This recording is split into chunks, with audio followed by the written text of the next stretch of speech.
सरकार आशा कार्यकर्ता को एक बंधुआ मजदूर समझती है। इसे न तो श्रमिक तक का दर्जा है, न कर्मचारी का दर्जा है। हम लोगों ने सरकार से जब बात की तो सरकार ने कहा कि ये तो स्वयंसेवी है, न श्रमिक है, न कर्मचारी है। इस लिहाज से इन्हें न मानदेय मिलता है और न कोई वेतन मिलता है। इन्हें सिर्फ प्रोत्साहन राशि मिलता है। यानी कि अगर आप बंध्याकरण कराए तो उसका 300 रुपया है, आप संस्थागत प्रसव यानी कि आप डिलीवरी करवाए तो उसका 600 रुपया है। एक एक पीएससी से 40-40, 45 हज़ार रुपया उगाया जाता है और वो आपको ऊपर मंत्री तक का ये संस्था बना हुआ है, ये चैनल बनी हुई है। नमस्कार, मेरा नाम है कुमार दिव्यम।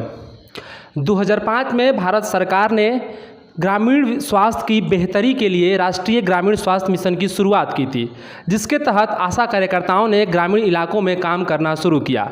साल 2013 में राष्ट्रीय ग्रामीण स्वास्थ्य मिशन का नाम बदलकर राष्ट्रीय स्वास्थ्य मिशन कर दिया गया और जिसके तहत आशा कार्यकर्ता सिर्फ ग्रामीण इलाकों में ही नहीं काम करने लगी, अपितु वो शहरों में भी काम करने लगी। इस कोरोना महामारी में स्वास्थ्य की सबसे न्यूनतम इकाई, सबसे छोटी इकाई के तौर पर आशा कार्यकर्ताओं ने बहुत बेहतरीन ग्रामीण इलाकों, शहरी इलाकों में काम किया है। जब लोग घरों में कैद थे, उस वक्त आशा कार्यकर्ता आंकड़े इकट्ठा करती थी, ज़मीन पर जाकर लोगों के बीच जाकर जान जोखिम में डालकर काम करती थी। इन्हीं तमाम मुद्दों पर बातचीत करने के लिए आज हमारे साथ मौजूद हैं आशा कार्यकर्ता संघ की राज्य अध्यक्ष शशि यादव जी। शशि यादव जी, सबसे पहले हम ये जानना चाहेंगे कि आप लगातार आप लोग मुहिम चला रही हैं, आप लोग बातचीत वो आशाओं को लेकर के, आशा के अधिकारों को लेकर के, किन तरह की समस्याओं की इस कोरोना की महामारी में सामना करना पड़ा है आशा कार्यकर्ताओं को, और आप लोग की किन किन मांगों को लेकर आप लोग आंदोलन चला रहे हैं?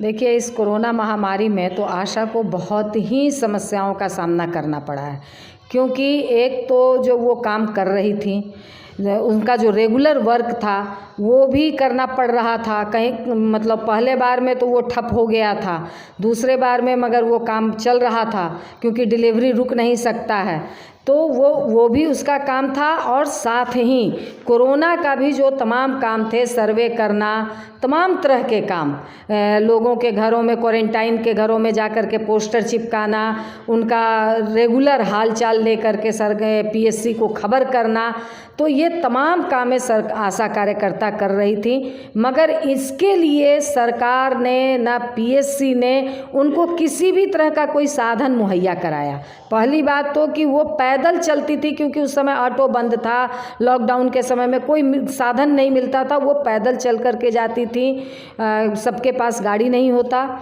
इसके बाद अगर वो 10 मिनट लेट हो गई तो तुरंत शो कॉज नोटिस कर दिया जाता था। इसके बाद आप समझिए कि उनके इसके लिए 1,000 रुपया पिछले साल 20 में सरकार ने 3 महीना के लिए 1,000 रुपया तय किया था कि 3 महीना वो देगी 3,000 रुपया। मगर आप जान लीजिए कि वो अभी तक भी पिछले साल का पैसा आशाओं को नहीं मिला। और आज के इस बार जब हम लोगों ने बहुत संघर्ष किया, बहुत लड़ाई लड़ी, तो 1,000 रुपया आशा कार्यकर्ता को, 500 रुपया आशा फैसिलिटेटर को देने की बात की सरकार ने अप्रैल से लेकर के सितंबर माह तक। मगर अभी तक बिहार में 1 रुपया कोरोना मद के लिए आशाओं को नहीं मिला है, क्योंकि आशा कार्यकर्ता को कोई मानदेय नहीं मिलता है। वो काम करती हैं, उसका पैसा उनको मिलता है। तो जब वो कोरोना में काम कर रही हैं तो 1,000 रुपया सरकार ने कहा। आप सोच लीजिए, 1,000 रुपया आप 1 महीना में देते हैं, 500 रुपया आप एक फैसिलिटेटर को देते हैं, उससे उसका भाड़ा भी प्रतिदिन का नहीं निकलेगा। और आप जान लीजिए कि आशा कार्यकर्ता बहुत गरीब घरों से आती हैं, और इस दरमियान में पूरे मतलब इस 2 साल में लगातार उनके घर में जो कमाने वाले लोग थे उनका भी रोज़गार खत्म हुआ। मैक्सिमम आशा घरों के पति जो हैं वो प्रवासी मजदूर थे, वहाँ से वो काम उनका छूट गया। अब आप सोचिए, जिसके 2 बच्चे हैं, 3 बच्चे हैं, 1 बच्चे हैं, कैसे वो घर चलाएगी, अपने बच्चों को पढ़ाएगी, कि वो घर का खर्ची चलाएंगी। ये स्थिति से आशा कार्यकर्ता बहुत बड़े पैमाने पे जूझ रही थी। आर्थिक, एक तरफ आर्थिक तंगी थी, दूसरी तरफ सरकार का काम करने का प्रेशर था, तीसरी तरफ वो लगातार बीमार भी हो रही थी। बहुत सारी आशा कार्यकर्ता बीमार भी हुई, जिसका कि पीएससी ने कोई खोज खबर नहीं लिया, बल्कि उसके साथ दुत्कार जैसा व्यवहार पीएससी ने किया। एक पैरासीटामोल तक बीमार आशा कार्यकर्ता को नहीं दिया। तो ये सारे ढेर सारी कठिनाइयों का सामना करते हुए फिर भी आशा कार्यकर्ताओं ने इस पूरे कोरोना में अपनी जान जोखिम में डाल करके भी आशा कार्यकर्ताओं ने काम किया। एक चीज़ और है कि मानदेय को लेकर, पारितोषिक, सैलरी को लेकर के, उनके पैसों को लेकर बहुत सा एक उलझने रहती हैं, कई तरह के सवाल रहते हैं। कई बार सरकार या कई जगह पढ़ने को मिलता है कि उनको मानदेय मिल रहा है, लेकिन सरकार कहती है कि हम पारितोषिक दे रहे हैं उनको, कई बंध्याकरण को लेकर के। तो इन तमाम मुद्दों को लेकर के हम ये समझने की चाहते हैं कि वाकई में क्या सरकार उनको पारितोषिक देती है या फिर मानदेय देती है, और किस तरह की और कितनी रकम देती है। देखिए, ये सरकार की जो नीति है कि हमें ऐसा मतलब सेवक चाहिए जिसको कि हम मुफ्त में काम करें, वो घर से खाना खा करके हमारा काम करे और वो आवाज़ भी ना उठाए। इसलिए बहुत चालाकी से इन्होंने आशा कार्यकर्ता को स्वयंसेवी का नाम दे दिया। जिस तरह से कि महिलाएं घर की सेवा करती हैं, घर में अपने परिवार की सेवा करती हैं, तो आप समाज का भी सेवा कीजिए। ये आपका दायित्व बनता है, धर्म बनता है, कर्तव्य बनता है। इसी हिसाब से सरकार आशा कार्यकर्ता को एक बंधुआ मजदूर समझती हैं। इसे न तो श्रमिक तक का दर्जा है, न कर्मचारी का दर्जा है। हम लोगों ने सरकार से जब बात की तो सरकार ने कहा कि ये तो स्वयंसेवी है, न श्रमिक है, न कर्मचारी है। इस लिहाज से इन्हें न मानदेय मिलता है और न कोई वेतन मिलता है। इन्हें सिर्फ प्रोत्साहन राशि मिलता है। यानी कि अगर आप बंध्याकरण कराए तो उसका 300 रुपया है, आप संस्थागत प्रसव यानी कि आप डिलीवरी करवाए तो उसका 600 रुपया है, आप आशा डे में भाग लिए तो उसका 150 रुपया है। इसी तरह से वो गृह भरवन है, मलेरिया है, फलेरिया है, मतलब एक तो कहिए कि हेल्थ की पूरी रीढ़ है आशा। और सरकार के हेल्थ विभाग के जितने भी कार्यक्रम हैं धरातल पर ले जाने वाले, वो तमाम काम आशा कार्यकर्ता करती हैं। बिहार में लगभग 52 तरह का काम आशा कार्यकर्ता करती हैं। तो सबका, किसी का 10 रुपया है, किसी का 5 रुपया तक सरकार ने उस काम का रेट तय किया है। गृह भरवन का 10 रुपया उन्होंने तय किया। आप सोच लीजिए, उसको फोटो करा करके 3 जगह देना पड़ता है। एनएम कहती है कि आप हमको दीजिए, बीसीएम कहते हैं कि हमको दीजिए, और 3 पेज 4 पेज का अगर है तो वो तीनों को अगर वो फोटो करा करके देती है तो कितना पैसा उसको लगता है, और 10 रुपया उसमें मात्र सरकार देती है। तो आप सोच लीजिए कि वो क्या काम करेगी कि नहीं करेगी। उसको तो 1 पैसा का फ़ायदा नहीं है उसमें। तो ये है सिर्फ कि आप जो काम करेंगे उसके बदले में सरकार वो पैसा देगी। और आप सोच लीजिए कि 2005 से है, लगभग रेट्स आशा कार्यकर्ता के काम करने का जो दाम है लगभग उसी समय का, थोड़ा बहुत इधर बढ़ोतरी हुआ है, बल्कि बहुत सारे मामले में उनका घट गया है। तो ये सरकार की रवैया है, ये नीति है। हम लोगों ने बिहार में बहुत लड़ा था 2018 के दिसंबर में, और 38 दिन का हड़ताल हम लोगों ने किया था। 19 के जनवरी में सरकार से समझौता कई राउंड वार्ता के बाद हुई थी। सरकार ने तय किया था कि हम मानदेय देंगे, क्योंकि बिहार सरकार अभी तक अपने मत से आशा कार्यकर्ता को पैसा नहीं देती थी। तो बहुत संघर्ष करने के बाद 38 दिन के जुझारू हड़ताल के बाद सरकार ने कहा कि हम देंगे पैसा, 1000 ही मानदेय देंगे। मगर बहुत चालाकी से उस शब्द को बदल करके उन्होंने पारितोषिक कर दिया। तो ये जो सरकार का कुटिल नीति है, ये धोखाधड़ी है आशा कार्यकर्ता के साथ, आशा आंदोलन के साथ।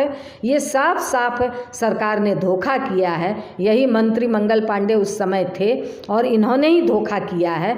इसलिए आशा कार्यकर्ता इनको देख रही है, समझ रही है, और इसका बदला आशा कार्यकर्ता लेंगी। इस कोरोना महामारी में काम करते हुए कई आशा कार्यकर्ताओं की मृत्यु हो गई। सरकार ने अभी तक कोई किसी तरह का आंकड़ा जारी नहीं किया है। क्या आप लोग आंदोलन कर रहे हैं, आप लोग हड़तालें आप लोगों ने किया, क्या इस तरह की सरकार से आप लोगों ने कोई मांग की है कि सरकार आंकड़ा जारी करे, या फिर आप लोगों ने कोई ऐसा कुछ इकट्ठा आंकड़ा किया हो कि कितनी आशा कार्यकर्ताओं की मृत्यु कोरोना में काम करते हुए हुई है? कोरोना में काम करते हुए इस दूसरे लहर में बड़े पैमाने पे आशाओं की भी मौत हुई है बिहार में। कम से कम 60-70 आशाओं की मौत इस सेकेंड लहर में हुई है। और हमने लगातार स्वास्थ्य समिति से बात की कि आप हमको आंकड़ा दीजिए, क्योंकि आपके अंडर में काम करती हैं। मगर मतलब लेटेस्ट अभी तक स्वास्थ्य समिति ने आंकड़ा उपलब्ध नहीं कराया है। और हम लोगों ने, क्योंकि हम लोग अपने यूनियन के माध्यम से काम करते हैं, तो बहुत सारे मतलब ये पता चला है कि हाँ यहाँ भी आशा की मौत हुई है, मगर ठोस आंकड़ा हमारे पास 18-20 आशा कार्यकर्ता का ही है, मतलब बजाबते नाम के साथ, पीएससी के साथ। तो ये एकदम है, मगर सरकार इसको कोरोना से मौत मानने के लिए भी तैयार नहीं है, क्योंकि बहुत सारी आशा इसमें जो आप ये जान लीजिए कि 18-19 का जो मेरे पास आंकड़ा है, इसमें मात्र 2 आशा का पॉजिटिव रिपोर्ट है, क्योंकि मैक्सिमम आशा का मतलब वो जांच भी कराई तो उसका रिपोर्ट पॉजिटिव नहीं आया। और बहुत सारी कम से कम 5-6 आशा का है कि वो दिन भर काम करके आई और शाम में उसकी तबीयत खराब हुई, देर रात उसकी मौत हो गई, या दूसरे दिन उसकी मौत हो गई। इतना मौका भी नहीं मिल पाया कि वो जाके जांच कराए, या हॉस्पिटल ले जाते उसकी मौत हो गई। इस तरह का है। और अगर वो पीएससी में जब बीमार हो करके जाती है कि हमारा जांच कर दीजिए, तो पीएससी में इस तरह से उसके साथ व्यवहार होता है, जांच की तो बात छोड़ दीजिए, इस तरह से व्यवहार होता है, लगता है कि वो अछूत है और कहाँ से वो चली आई हैं, जबकि कल तक वही आशा उसको रिपोर्ट दे रही हैं, उसका काम कर रही हैं, और जब वो बुखार होकर के जाती है तो कोई उसको छूना तक मुनासिब नहीं समझता, जांच की बात तो छोड़ दीजिए। ये स्थिति है आशा कार्यकर्ता के साथ। इसलिए बहुत सारी आशा कार्यकर्ता की जांच भी नहीं हो पाई, और सरकार इसलिए मानने को तैयार नहीं है कि वो कोरोना से उसकी मौत हुई है। इसलिए कोरोना का जो अभी तक किसी भी आशा को 1 पैसा नहीं मिल पाया है। पता चला है कि रिपोर्ट जारी हुई है, जो मतलब जनरल, क्योंकि हम लोगों ने बहुत लड़ा था, तो आशा कार्यकर्ता को भी काम के दौरान में मौत हो जाएगी तो 4 लाख रुपया दिया जाएगा। उसके तहत ही सरकार ने वो आंकड़ा एक दिया है।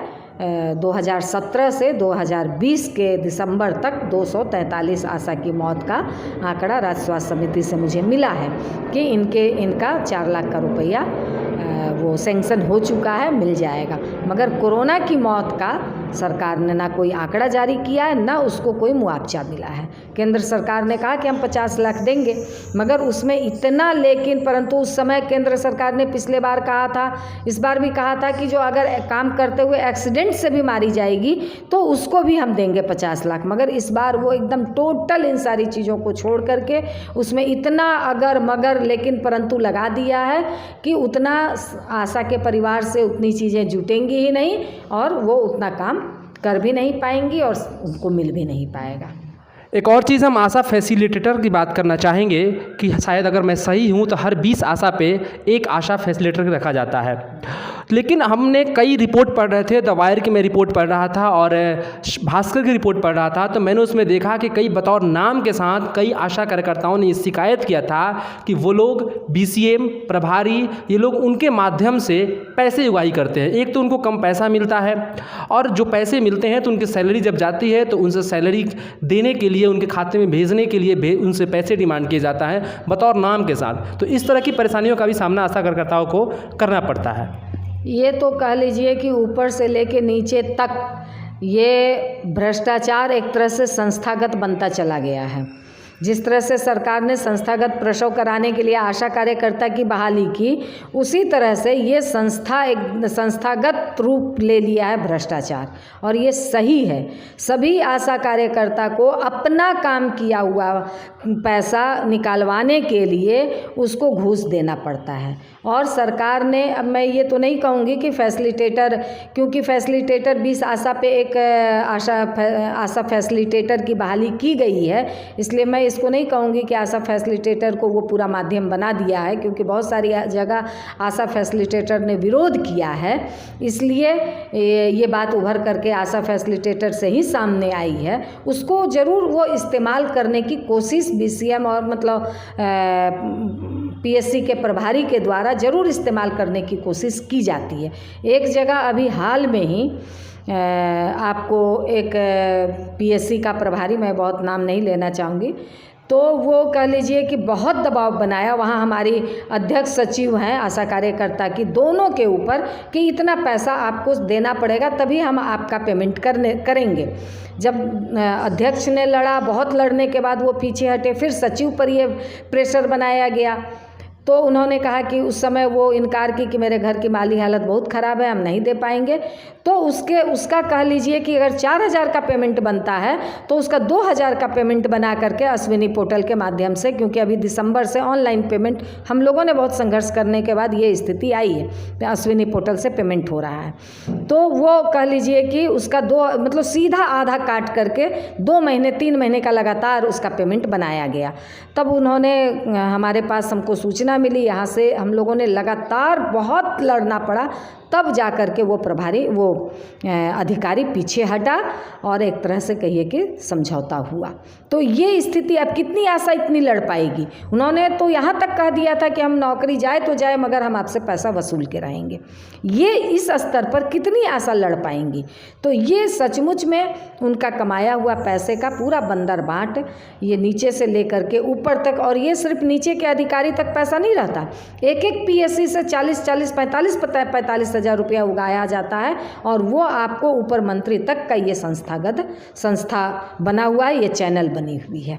ज़्यादातर आशाएं जो है गरीब परिवारों से और पिछड़ी परिवारों से आती हैं, जिनके लिए ये वाकई में मुनासिब नहीं होता है कि वो लड़ पाएँ या फिर उस तरह से प्रतिरोध जता पाए, क्योंकि वहाँ भी उनको काम करना होता है और 2-4 रुपये आता है तो किसी न किसी तरह से उनका वो लोग शोषण एक तरह से करते हैं। हाँ बिल्कुल, ये सही बात है। और मगर यूनियन बनने से, संगठन के बनने से आशाओं में एक सामूहिकता का, एक संगठन का, एक अपने अंदर एक मजबूत, उसके अंदर एक संगठन बनने की वजह से एक आत्मविश्वास उनके अंदर बहुत बड़ा बना है।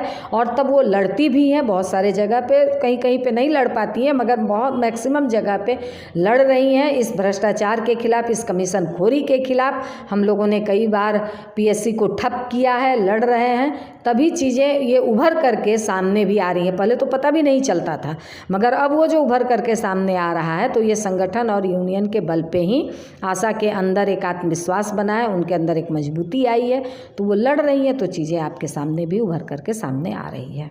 आप सुन रहे थे बिहार आशा संघ के अध्यक्ष शशि यादव जी को तमाम आशाओं के मुद्दों पर, आशाओं की परेशानियों पर, कि किस तरह से आशाओं को किन परेशानियों का सामना करना पड़ता है और इनके संगठन ने किस हद तक लड़ाई लड़ी है, कहाँ तक ये लोग लड़ रहे हैं और किन अधिकारों को उन्हें दिला पा रहे हैं और आगे भी किन अधिकारों को दिलाएंगे। हमारा बिहार राज्य आशा कार्यकर्ता संघ गोपगुट एक्ट 2 से संबंध है।